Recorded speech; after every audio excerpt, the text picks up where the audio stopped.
The lack of top competition at 147 pounds for Terence Crawford has got him seriously considering moving up to 154 pounds. And I want to give my complete thoughts right here on Gym Boxing.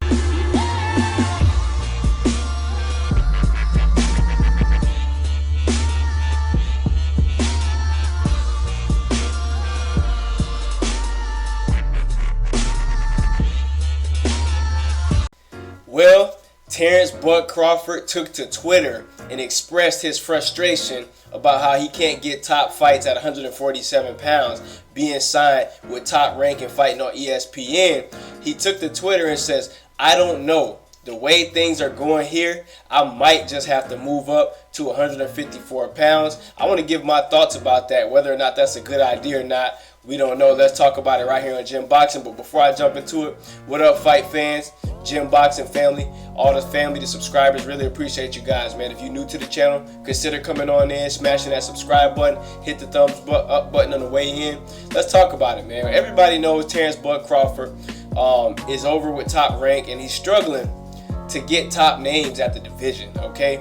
The majority of the champions, all of the champions except Terence Crawford, are fighting with the Premier Boxing Champions. And you know, there's always been a whole bunch of feud between Al Heyman and Bob Arum. And, you know, Terence Crawford is the odd man out in this whole situation. You know, there's plenty of guys for the guys on PBC like Sean Porter, you know, Manny Pacquiao, Errol Spence Jr., Danny Garcia, even Keith Thurman after he just lost to Manny Pacquiao, Dennis Ugas. I can go on and on with the welterweights that they actually have over with Premier Boxing Champions. Josecito Lopez, Andre Berto, Adrian Granados, Jeff Horn, all the different, Jeff Horn is not with them.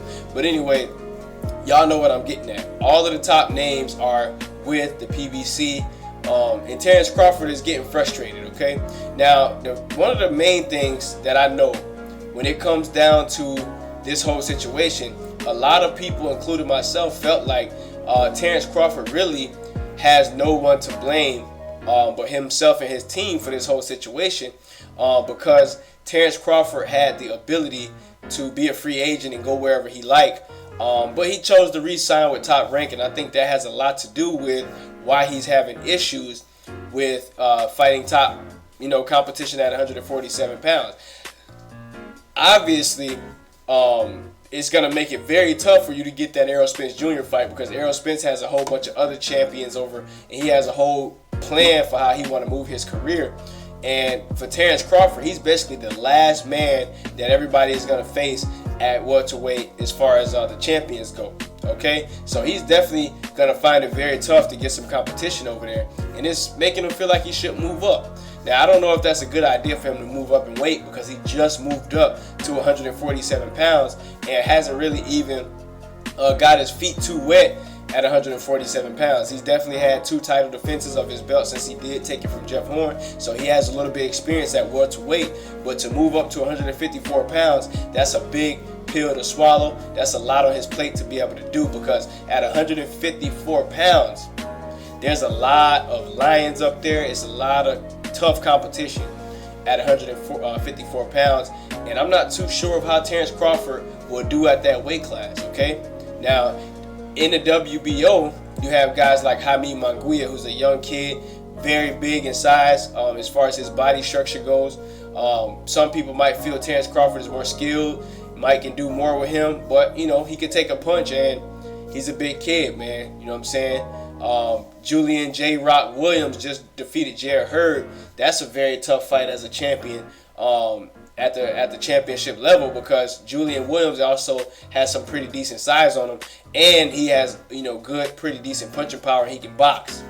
You know what I'm saying? Jermell Charlo, the champion, WBC champion, Tony Harrison.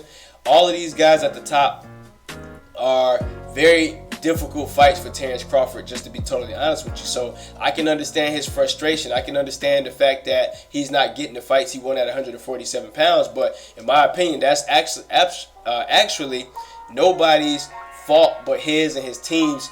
They chose to sign with Top Rank. They chose to fight on the world's largest sports network, ESPN, and they chose to get that safe money, that guaranteed $3.5 million. So You know, it was nobody's choice but theirs. Now, some people might argue that, you know, everybody doesn't have to sign with PBC, you know.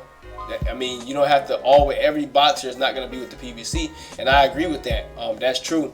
But at the same time, every decision we make in life, there's going to be a consequence that come behind it. So this is just one of those situations where Terence Crawford chose to sign back with Top Rank, and this is the consequence of it.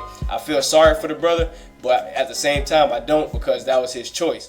Now, Floyd Mayweather, along with guys like Mikey Garcia and various other people that left Top Rank, has made significant how can I say, increases in their careers after leaving Top Rank.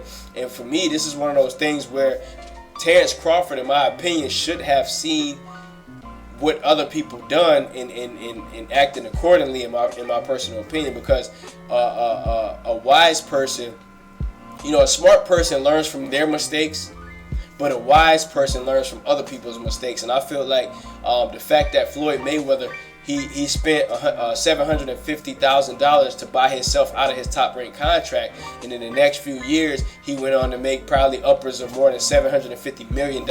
He betted on himself. He felt like, if I can shake free of Bob Arum, I can go and I can do wonders for myself, and that's exactly what he did. We just saw Mikey Garcia come off of an epic fight with Errol Spence, in which he probably made the most money that he's ever made in his career. So this is a reoccurring situation where you can see fighters succeeding once they leave Bob Arum. Okay, so how would he do at 154? I personally believe that guys like Errol Spence Jr. will probably have a better time at 154 pounds, because we know he's fought there early in his career. He's fought there in the amateurs, I think 152, 154 pounds. So I'm not so sure how Terence Crawford does at 154 pounds. Okay, he has a little bit smaller frame than a lot of those guys. But y'all drop y'all thoughts down in the comment section. Let me know if you think it's a good idea for him to move up to 154 pounds. Let me know if you think it was his fault for re-signing with Top Rank. And do you think he'll leave Top Rank at the next chance he get based on his experiences? But that's all I got. Much love, peace, and blessings for all the brothers and sisters that support Gym Boxing. This your boy Get a Mic. Much love, peace, and blessings. And I'm out of here. Peace.